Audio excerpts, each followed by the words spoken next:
For 2 millennia, people have been claiming the Antichrist was at hand.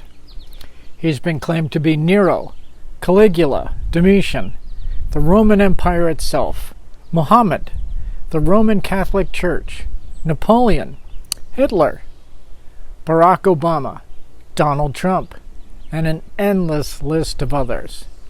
People have pored over Revelation 13 since it was written, looking for clues to identify the Antichrist.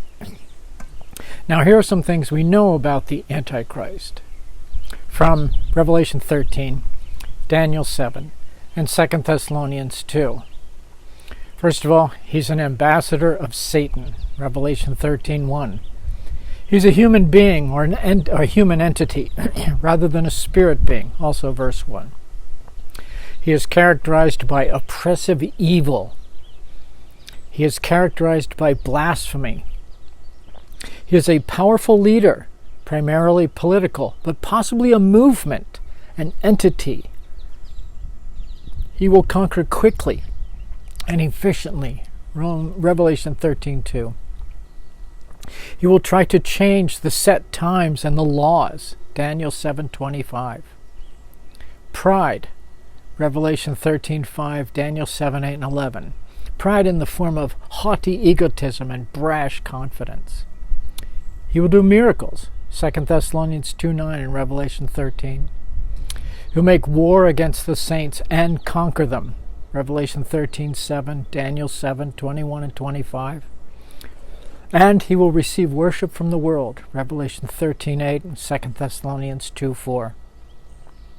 I have argued for a while that the Antichrist is a movement or an ideology that will ultimately be represented by a single powerful person as its figurehead and leader.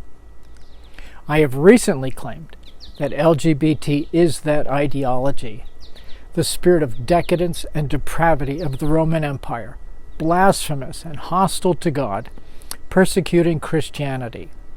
It is also spiritual deceit, the spirit of secularism, anti-Christian, anti-truth, and anti the true God. This is happening now. It is true now. I have made videos about this before. I will add to those now with even more evidence. Yesterday I saw in the news the NEA, the National Education Association chairperson, Becky Pringle, a former science teacher, is now calling for one of the priorities of American education to be an increase in LGBT and queer indoctrination. There isn't enough, she claims. We should push even harder for these things to be added to our curriculum and our libraries and our emphases. Now, I would think she'd want to push harder for science and math, since American test scores are at an all-time historic low. But instead, she wants to give priority to queer preeminence. Now, on top of advocating for LGBT ideology, our government, the Department of Justice, is now calling child mutilation to transition children to a different sex a medical necessity. The Department of Justice, the DOJ, has filed a complaint against the state of Tennessee's laws banning the use of puberty blockers, cross-sex hormones, and gender surgery for minors.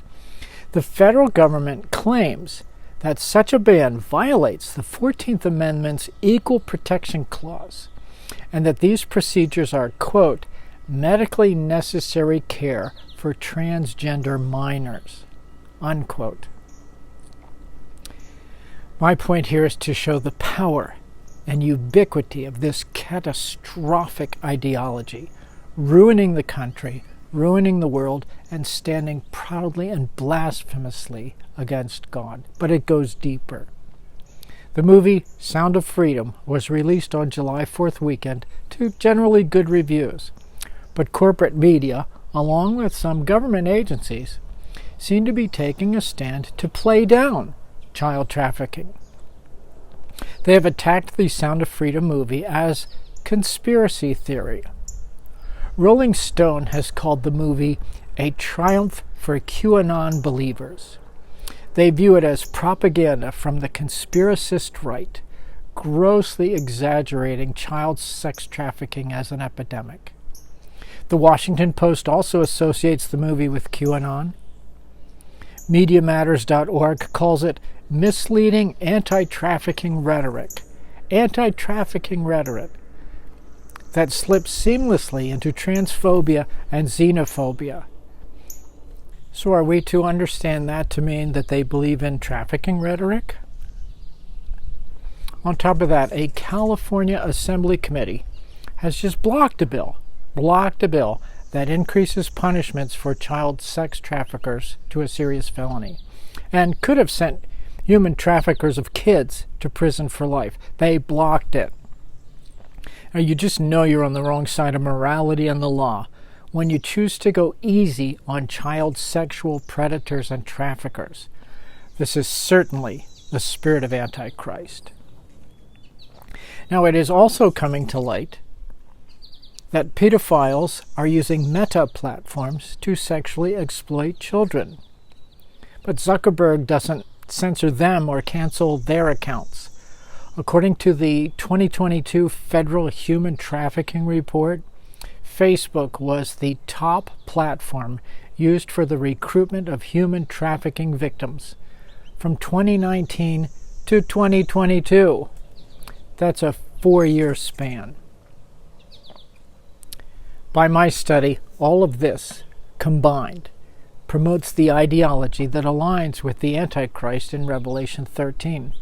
About the only element missing is the doing of miracles. But remember, in apocalyptic literature, the visions are not the message, but rather the occasion for the message, says my brother John Walton in his new book called Wisdom for Faithful Reading. Not every symbol in a vision calls for interpretation and identification, but we still watch.